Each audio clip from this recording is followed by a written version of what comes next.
नमस्ते। आजकल हमारे यहाँ पे बहुत ज़्यादा मेंटल इलनेस के ऊपर बहुत ज़्यादा ध्यान दिया जा रहा है। बहुत अच्छा है कि हम आजकल इस दिशा में चल रहे हैं कि हम लोगों की मेंटल हेल्थ कैसी है। जनरली हम लोग फिजिकल हेल्थ के ऊपर रहते हैं, इस बार हम मेंटल हेल्थ के ऊपर भी डिस्कशन हमें करना चाहिए। और सबसे कॉमन इशू है मेंटल हेल्थ का, वह है डिप्रेशन।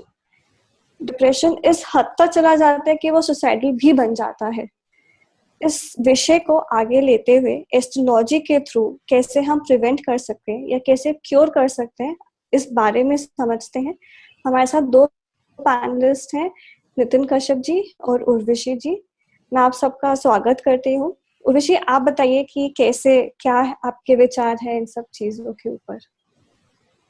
मेंटल हेल्थ, हम मेंटल या अपनी खुशी के साथ भी हम इसको रिलेट कर सकते हैं। और हमारी मन की खुशी या मेंटल हेल्थ, हम मून इसका कारक है, प्लैनेट मून है जो इसका कारक है। तो हम मून को एक नेटिव के चार्ट में देखेंगे, जहाँ पे मून पे ज्यादा एफ्लिक्शन आएगी, मून वीक है, नीच का है, और या उस पे बहुत सारी एफ्लिक्शंस हैं, वहां पे बंदे की मेंटल हेल्थ थोड़ी कम हो जाएगी, इम्पैक्ट हो जाएगी।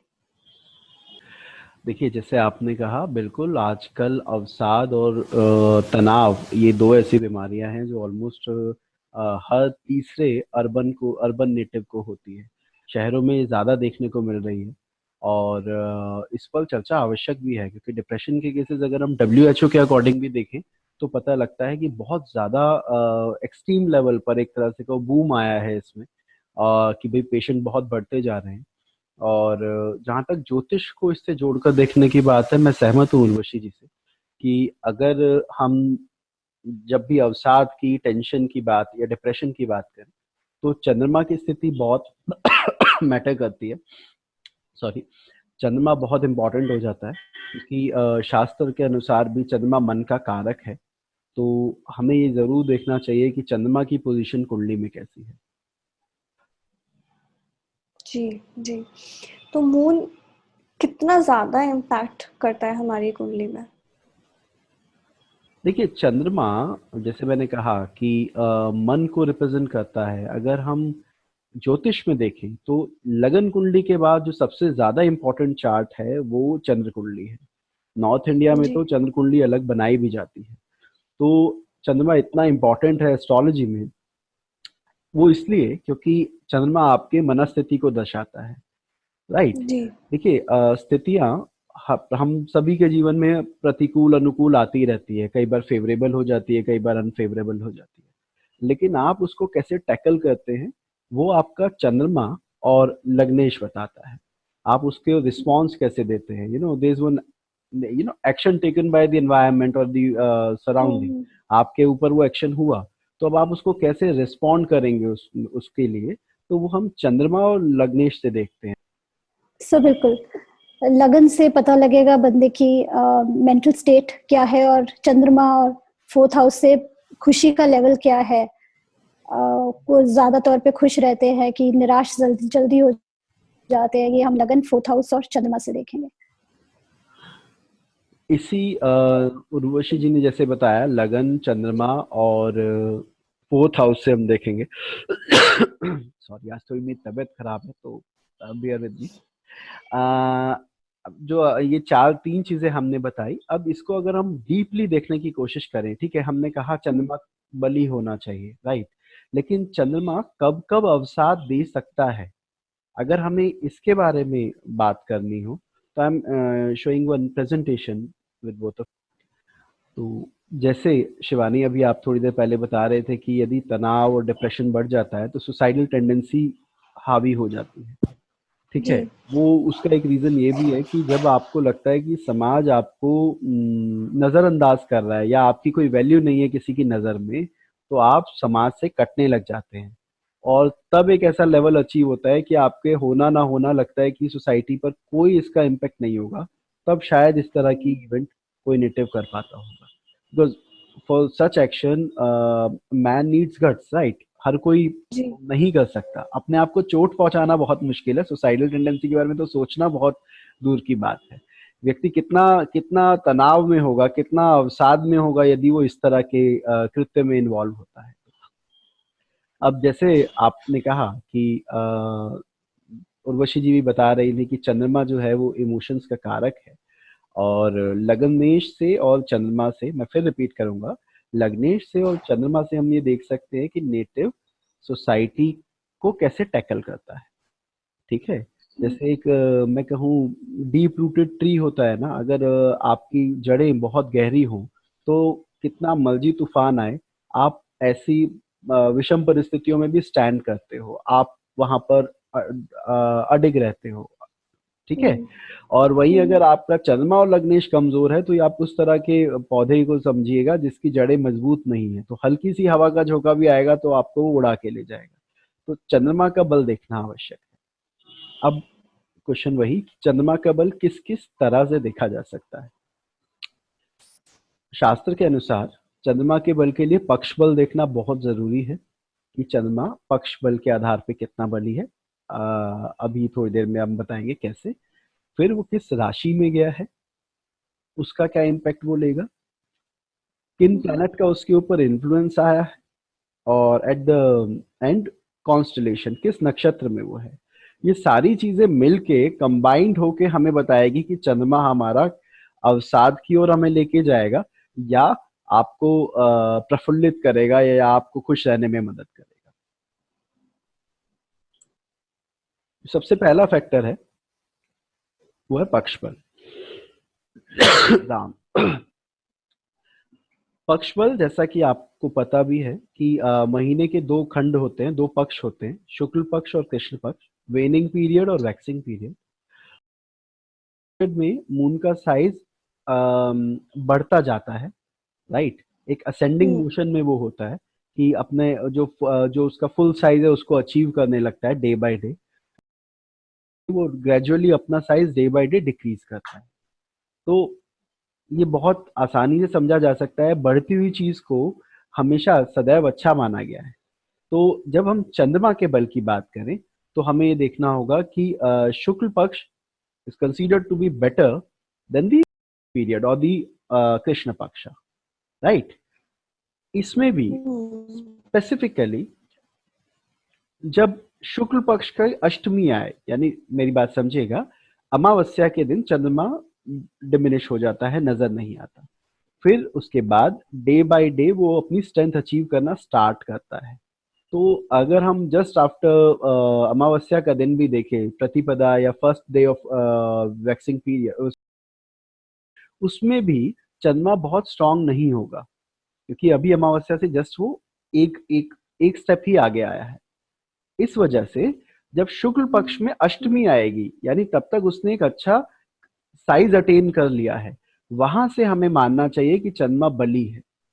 पूर्णिमा तक तो ऑब्वियसली वो बली हो ही जाएगा, एंड इवन आफ्टर पूर्णिमा जब वो डिक्रीज भी हो रहा है तो अभी उसने अपनी स्ट्रेंथ इतनी डिक्रीज नहीं की है कि वो बहुत लो लेवल पर पहुंच गया हो। Are you getting my point?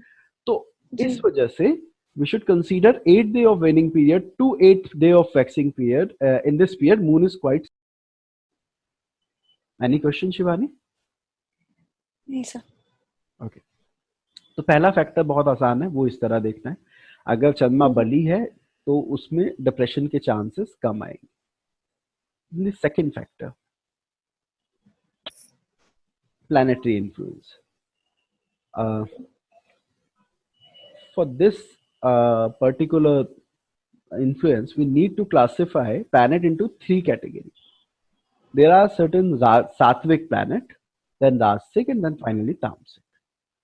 सात्विक ग्रह होते हैं सूर्य, गुरु और इवन चंद्रमा भी। तो जब सात्विक ग्रहों का प्रभाव आपके लगन, लग्नेश और चंद्रमा पर हो, या इन तीनों में से किसी पर भी आ रहा हो, सूर्य लगन को देख रहा हो या लग्नेश को देख रहा हो, चंद्रमा को गुरु देख रहा हो, इस तरह का कॉम्बिनेशन बने, तो नेटिव जो कर्म करता है वो फल के लिए नहीं करता। इसका मतलब समझिएगा, मैं अगर कुछ कर्म कर रहा हूं और मैं उसके बदले में कोई अपेक्षा नहीं रख रहा हूं किसी से कि ये मुझे उसका रिवर्ट कुछ किसी फॉर्म में देगा, उसको हम सात्विक स्वभाव कहते हैं। आप एक डिसिप्लिन्ड और आइडियल लाइफ जी रहे हो जिसके अकॉर्डिंग आपने दूसरे का भला किया, और अब आप नहीं चाहते कि वो उसका कुछ दे तो अच्छा, नहीं दे तो भी अच्छा। तो सात्विक प्लैनेट्स का इन्फ्लुएंस अगर आपके चंद्रमा पर या लगन पर हो तो आप में डिप्रेशन में जाने की संभावना कम हो जाती है, क्योंकि डिप्रेशन व्यक्ति को तब होगा when you expect something, right, जी। When you expect something from society कि ये मुझे कुछ देंगे, इसके बदले मुझे एटलीस्ट मुझे कई बार हम कर्म करते हैं और आशा करते हैं कि सामने वाला एटलीस्ट हमें उसके बदले क्रेडिट तो दे, कहे तो सही कि हाँ इसने इसकी वजह से मेरा ये काम हुआ। तो सात्विक ग्रहों में वो टेंडेंसी नहीं होती। सात्विक ग्रह प्रतिफल की इच्छा या फल की इच्छा नहीं करते। फिर हम बात करते हैं राजसिक। हाँ उर्वशी जी, कुछ आप बोलना चाह रहे हैं? सर नहीं, ओके। बिल्कुल नहीं, बहुत अच्छा लग रहा है आपको सुन के। ओके, देन राजसिक प्लैनेट की बात करते हैं। राजसिक ग्रह शुक्र और बुध है, ठीक है। इसका अर्थ है कि आप एक्सपेक्ट करते हैं कि जो मैं एक्शन करूं उसके बदले मुझे रिवर्ट में कुछ मिले। राजसिक ग्रह उस टेंडेंसी को रिप्रेजेंट करते हैं। तो अगर आपके लगन, लग्नेश और चंद्रमा ये तीनों में से एक दो शुक्र और बुध से प्रभावित होंगे तो आप दुनिया से चाहोगे कि मुझे सफलता भी मिले, मेरे कर्मों का फल भी अच्छा रहे।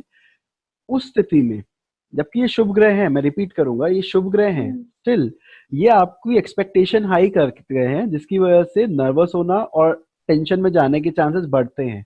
जब आपको वो आउटकम नहीं मिलता जो आप एक्सपेक्ट कर रहे हो, तब आप डिप्रेशन या टेंशन में जाते हैं। तो यहाँ पर राजसिक ग्रह भी टेंशन देते हैं। देन तामसिक प्लैनेट, इसमें आपका मंगल, शनि, राहु, केतु, ये क्रूर ग्रह आ गए, राइट। ये भी प्रतिफल की इच्छा नहीं करते। ये एक्शन में बिलीव करते हैं, सामने वाले को बुरा लगता है लगे, अच्छा लगता है तो उसकी अपनी चॉइस है, लेकिन इन्हें उससे मतलब नहीं है। मतलब सोसाइटी इनके बारे में क्या बात करती है, उसको रिवर्ट करती है कि नहीं करती, इनको फर्क नहीं पड़ता, ठीक है। अगर हम इसको ब्रेक करके देखते हैं, ये तो चलो 3 कैटेगरी थी। अगर हम 7 के 7 ग्रहों की बात करें, जैसे सपोज चंद्रमा पर मंगल का प्रभाव हो, उर्वशी जी आप कुछ बताना चाहेंगे चंद्र मंगल कॉम्बिनेशन पर? सर हाईली इमोशनल हो जाएगा इंडिविजुअल अगर मंगल का प्रभाव हो जाएगा, थोड़ा अग्रेसिव नेचर भी आ जाएगा। अदरवाइज चंद्र मंगल वो योग होता है वो फाइनेंसेस के लिए बहुत अच्छा माना जाता है, बट इमोशनल जो एक लेवल होता है वो अनबैलेंस्ड हो जाता है, अनस्टेबल हो जाता है। अग्री विद उर्वशी जी की थोड़ा इम्पल्सिव हो जाता है, क्योंकि मंगल एग्रेसिव टेंडेंसी को रिप्रेजेंट करता है, और स्पॉन्टेनियस आपको इसका रिस्पॉन्स मिलेगा।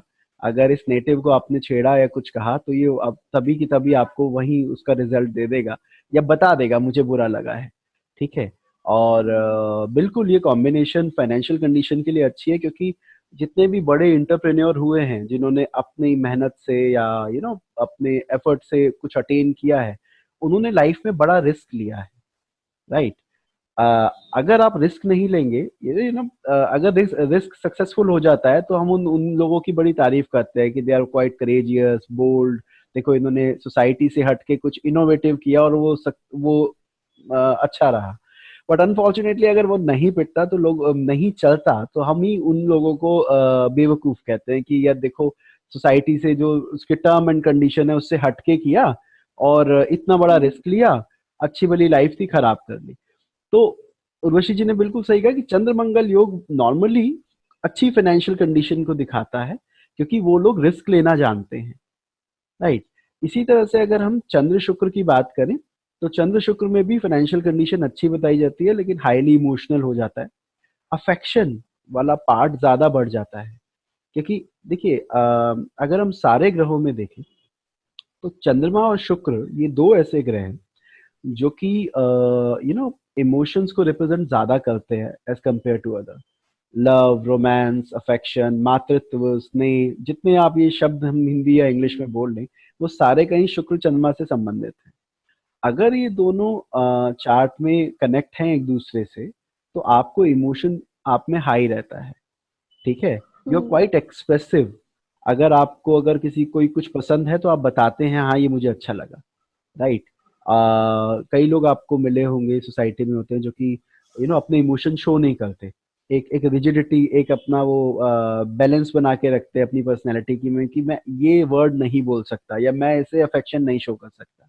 बट शुक्र चंद्रमा कॉम्बिनेशन अफेक्शन रिप्रेजेंट करता है कि लोगों को दिखाता है, वो चीज आती है। तो ऐसे लोगों के तो चेहरे पे आ जाता होगा। एब्सोल्युटली, ये बिल्कुल सही कहा आपने कि चेहरे पर और आंखों में, क्योंकि आंखें बोलती है लोगों की, कई लोगों की आंखों में पानी बहुत जल्दी आता है। आप अगर उन्हें उन्हें बड़ी जल्दी भावुक हो जाते हैं तो आप फेस देखकर बता सकते हैं कि वो किस तरह से फील कर रहे हैं। वहीं पर अगर गुरु और बाकी जो अगर गुरु की बात करें तो गुरु ज्ञान का कारक है, स्टेबिलिटी देता है इमोशन में। Most of the time they are correct about their decision, ठीक है। तो वो टेंडेंसी आती है। तो ऐसे अगर आप हर एक ग्रह का देखेंगे तो वो आपको किसी भी क्लासिकल बुक में इसके बारे में अच्छा डिस्क्रिप्शन मिल जाएगा। तो यहाँ हम क्योंकि डिप्रेशन की बात कर रहे हैं, तो जब आपकी एक्सपेक्टेशन होती है तभी डिप्रेशन के चांसेस बढ़ते हैं। इसलिए as far as my point is concern, मुझे लगता है कि शुक्र बुध का इन्फ्लुएंस यदि चंद्रमा से है तो वो चांसेस देते हैं कि आप डिप्रेशन में जाए। आगे बढ़ते हैं। Third Nitin factor. जी, मेरा एक क्वेश्चन है। हाँ प्लीज बोलिए उर्वशी जी। ये जो प्रीवियस स्लाइड थी, इसमें हम सात्विक प्लैनेट्स का इम्पैक्ट कह सकते हैं। चंद्रमा पे हो तो धर्म का काम के लिए इनकरेजमेंट मिलती है माइंड को, और सिमिलरली राजसिक प्लैनेट्स का हो तो हम कह सकते हैं आर्थिक, थोड़ा सा आर्थिक नेचर हो सकता है। और अगर ये तामसिक प्लैनेट्स का इम्पैक्ट हो तो वो किस तरह से बिहेव करते हैं? मतलब उनका काम सिर्फ गलत करवाना ही है? नहीं हम नहीं किस तरह नहीं, से इसको देखें? हाँ बिल्कुल आपने सही कहा।